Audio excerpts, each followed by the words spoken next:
Well, hi everyone. It is John C. Morley, serial entrepreneur, coming at you today. Which, for those of us that celebrate, well, not celebrate, but are mourn for it, Good Friday, April 15th, and getting ready for Easter. And happy Easter to those celebrating, and also happy Passover to those that are starting the Passover celebrating feast. I believe at sundown today. So, welcome to IFYL Inspirations for Your Life. And if you're new to my show or channel, you will see at the top right, there's a QR code. Just take your phone, scan that QR code. If you have any trouble getting to that QR code site, just go to believemeachieve.com, and that'll steer you to a plethora of information about the lots of great content that I provide. All right, what's our topic today? But before I get into that, I want to thank our existing subscribers for coming back. It's so wonderful to have you and your loyal support. And hopefully some of our new people will become great subscribers just like you guys. So here we are. Today is the last day for the episodes in this series, which is how and why to delegate. This has been an interesting ride, hasn't it? Delegation is a real balance between knowing when to get involved and knowing not when to get involved and knowing when to get other people involved. And so when do you delegate is really the question I have for you today.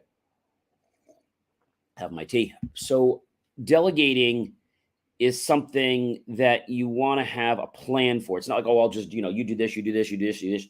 You want to have a plan, and it's best to have it written down because you need to figure out what your core strengths are, what your other team's core strengths are, what your weaknesses are, what their weaknesses are. And the reason for that is this way you can delegate things appropriately and get things done in a more efficient manner. I mean, that's really the nutshell about delegating. It's getting your information out there to other people so that they might have skills that might be better than yours at the current moment, right? We're all good at certain things, and some people may not be as good as those things. Not that you can't get better, but it's great to leverage the team that we have and their great resources. So delegation starts with something very interesting. You know what that is? It starts with the fact that we need to realize our strengths and realize our weaknesses. Now, if you don't want to do that, ladies and gentlemen, well, you're not going to go as far as you could go. Recognizing what your skills are is pretty amazing, okay? And so when we think about delegation, there's a lot that might come to mind, right? There's quite a bit that could come to mind. And you might say to me, hey, John, you know, I've been in business for X years. I never delegated a thing in my life. I do everything. So you're probably a control person. And not that there's anything bad with being in control. However, when you're in control all the time, you will miss some of the little idiosyncrasies. You'll miss some of those abnormalities because they're going to just push right over your head because you're always looking at something over and over again. It's like if you write a paper, a report, or a book. When you start writing something, it sounds great when you read it. But then if you come back a few hours later, the next day, it's like, well, wait a minute. Where's that word? Where's this word? And where's that verb? Because you're putting those words in your head when you're doing it. But then when you come back after several hours, and the next day, it's like, oh, wait a minute. I forgot a the, I forgot an is, I forgot an it, I forgot a you, I forgot a they, right? So delegation is something that will help you get to the top of your game. We talked about the fact that sports uses delegation. We don't really call it delegation sports, but the person who has the ball delegates the ball to someone else because we need to work together as a team. So delegation is a team for a common goal to achieve, yes, that common purpose. And so what happens with a lot of teams and a lot of delegations is you might decide that there's one person that's doing everything great and you're putting everything on him or her, but then that person burns out and then no one else gets a chance. So you really have to make sure that you delegate evenly, especially as you get into bigger environments, right? So that's really important. So delegation is something that we all need to learn. We might say, John, I don't need that. I have a small company. Okay. So let's forget about your company for a minute. Let's just say your personal life. Maybe you have some personal responsibilities to take care of. And if you were able to delegate some of those personal responsibilities to another member of your family or friend, that might help you, right? So something as simple as you going on a trip, and maybe you have to get ready for that trip in a week, and there's a ton of things you have to get done. However, you're going to miss everything because you just don't have enough time. So how do you get everything done? Well, one way is to plan, and the other way, first of all, not to stress, and the other thing is to get help and to figure out, because a lot of times we make things worse than what they are. It takes us a lot less time. And if we can figure out that, we've got to do X, Y, and Z. I know I've had this in the past many, many years ago where I'm going away, and it's like everything comes down on that last day before I'm leaving. And then it's like suddenly the day is there before the trip, and I'm like, oh my gosh, I got all this stuff to do. And so you have that whole day to basically work through what you're going to do. And so you probably panic because you're like, how am I going to get here? How am I going to get there? How am I going to get back here? They close. This is this time. So you have to really orchestrate and plan your day. I started my morning and I was like, how am I ever going to get this done? So first I was like, okay, I know I can get this done. I prayed a little bit and I was like, please help me to get this done. I'm not sure where I need to go, but guide me as to what I should do. So the first thing was to plan what it was I was going to do. That was the first thing. And so where could I go that would be similar in the geographic area? So I wasn't like going to this side of town and all of a sudden that side of town. I was doing everything I needed to do in this side of town and then going to that side of town. And so understanding that I probably built more buffer time into what I anticipated. If you do things and you plan them, probably going to get done in half the time. What I found out, because I was panicking many years ago, how am I going to get all this stuff done? It was about, I'm going to say 8 o'clock in the morning I started. And I got done with everything. I was saying, I only have till whatever it was. Let's say that was the day I was, just getting ready to my final packing. And so I had to have everything done by, or make it even worse, let's say this was the day you were leaving and you had till the night to leave. So that's even fun. But the day before, we could still work with that. And so when I had all these things to do, I said, how am I going to get all this done? And so around, I think it was anticipated that it was like almost impossible to get it done. But right around 2 or 3 o'clock, everything was done. I was like, wow, I've actually got time for me. And so I was like, well, maybe I can go to a movie. Maybe I can go to dinner. Maybe I can do something else. And so I think our fear trips us up. When we know how long something's going to take or how it's been in the past, we believe it's going to be like that again. And that's true if we approach it the same way. If we approach it with a different tool or a different mentality, it's going to be a lot easier, ladies and gentlemen, a lot easier. And so this day of mine went pretty well. And I have to tell you that even though there was a lot of things to do, everything flowed really nicely. And I didn't feel stressed. I got from one stop to the next stop.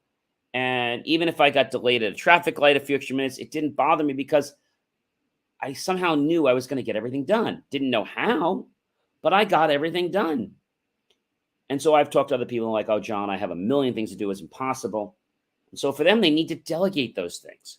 There were other times I was going away, like to Europe, and I needed people to go around and get things for me. So that would save me time. Remember, we said that when you add other people onto a team of yours, whether it's a temporary team or a permanent team, it gives you a resource. So what do you get, ladies and gentlemen? You get time back. If you remember the story I told at the beginning of the week, there was a gentleman that had a fishing company, right? And he took out charter boats that he owned. And he's had one in the beginning.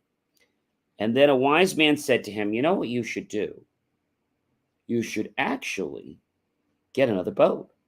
Because then if you got another boat, you'd be able to make more money in the same amount of time.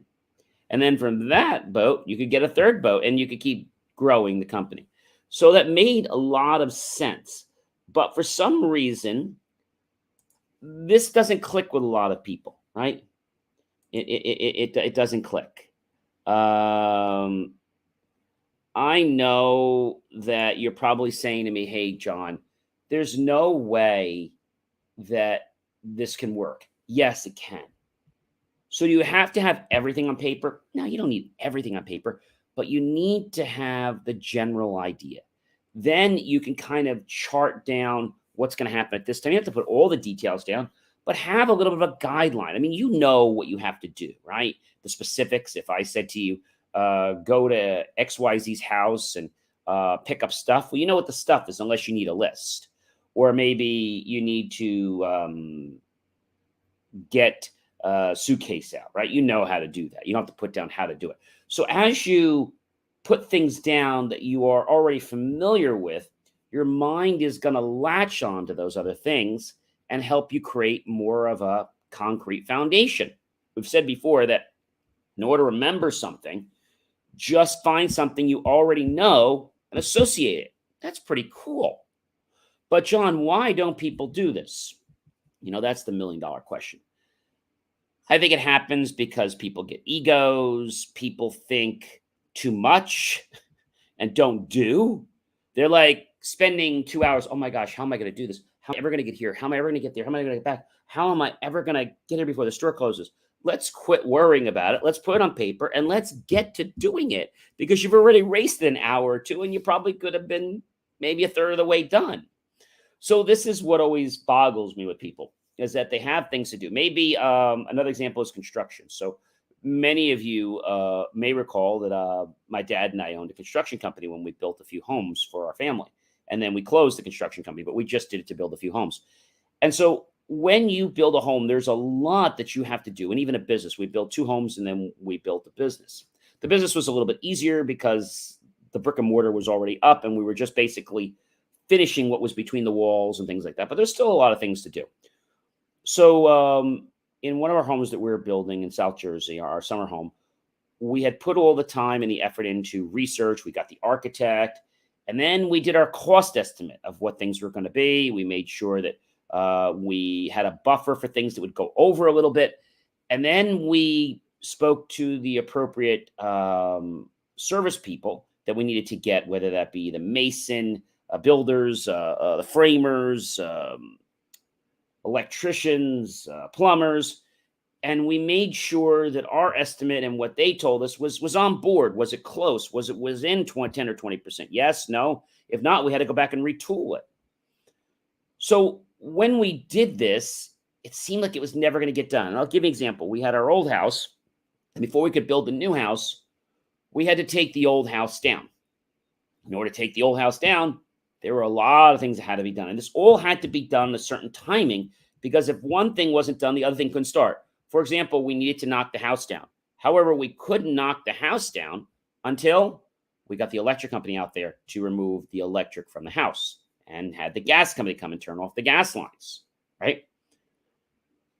And then we were able to get the people to come and knock the house down. But we couldn't knock the house down until we had a big dumpster on site to put all the debris in. Then once we knocked the house down, we had to level the ground. Then we needed to put pilings in. So we couldn't just build until we got the pilings in. So then once we got the pilings in, we started out with our foundation. And then we started with our framing on the actual pilings. So this might sound extremely easy, and it's not hard. But if you've never done it before, it's incredibly time consuming. Now, when we were first about to build, they gave us a permit to do spread footings. Spread footings are okay in some areas, but because we were in an area where there's water, we were like in a beach area, it was a little bit challenging. Even though we were on the bay, there was land that we had that was, let's say, subject to very low stability. So we had to do a soil boring test. And that's when we learned that, yes, it was okay to do spread footings, but our family decided, well, we want to spend the extra money and put pilings in, which added more complexity to the job. And then once we put the pilings in, they had to make sure the house was affixed to that properly, how they were building it. And then once that was done, then they could finish the actual foundation of the concrete around, right? Once that was done, they were able to do the framing, the rest of the framing. And then after they framed, it was time to start doing the rough plumbing and the rough electrical. Now, this might seem like a really simple task, and it is simple, but if you don't have a schedule, so delegation is great. But what makes delegation the best is when you, as a team leader, an owner, uh, leader, or whatever you are, you delegate. You delegate with a schedule. I'm giving this to Mark. Mark needs to have this done by the end of the week. Sarah needs to get this done. So by delegating these tasks out, you're like, now you have a little more breathing room. And if they come back by that Friday, you always give them a buffer. So the time you've given them is the time they're expected to deliver. But you know you might have an extra week or an extra 3 or 4 days. They don't know that. But you always want to build that into your plan. And so when you delegate, it's not just about who do you pick. What are they going to be best at for the delegation? What's the best projects for them? What are the timelines going to be like? And what happens if their delegation fails? Do you have a backup delegate that could take over? So if we had somebody delegated to do the framing and the framer fails, do I have a backup builder that can do the framing? You should. Do I have a backup plumber? Do I have a backup electrician? Because if you don't, when you get to the next step, you're never going to get to finishing the house. You can't, you can't obviously close the house up if the people show up to put the sheetrock and you don't have a spackler. That's a big problem. So all these things just kind of domino into this big abyss where time can just flow down this hole. And you're like, well, it just seemed like we started yesterday. No, you started 3 months ago. But because the lumber wasn't on time, all these things weren't on time. So delegation is not just picking the people and having a schedule, making sure that it's maintained. So again, you don't have to do the things, but when you delegate, it's important that maybe you have the schedule either online, Excel, or some project management software, or just even a notepad or pad that has the date, the time it was assigned, a follow-up date. So this way you know where you are in the project. And so as that happens, there's what we call milestones. If people don't hit the milestones by a certain date, do you know what happens? Your project falls apart. And now that delegation that you did just tumbles back on you. So you have to make sure that delegation is in control. Do you have to do this for everything? No, not everything. If you ask somebody to walk your dog for you and delegate that task while you're away, not a big deal, but you probably want to have a backup dog walker in case something happens, right? You have to think about those type of situations. When you think about, let's say the house is finished, but before the house is finished, you realize you want to put a pool in, which we did. There's steps that have to be done for that. Do you use the same electrician? Is it a different electrician? You have to coordinate permits and then get the inspectors there. And if all this isn't done properly, it can halt the process. Thus, what I want to leave you with today is that delegation is a very key, important responsibility to the success of a project, to the success of your milestones, of your goals, etc. However, if you do not have some kind of management on it, then it's going to fall apart. And you're like, oh my gosh, how am I ever going to get this done?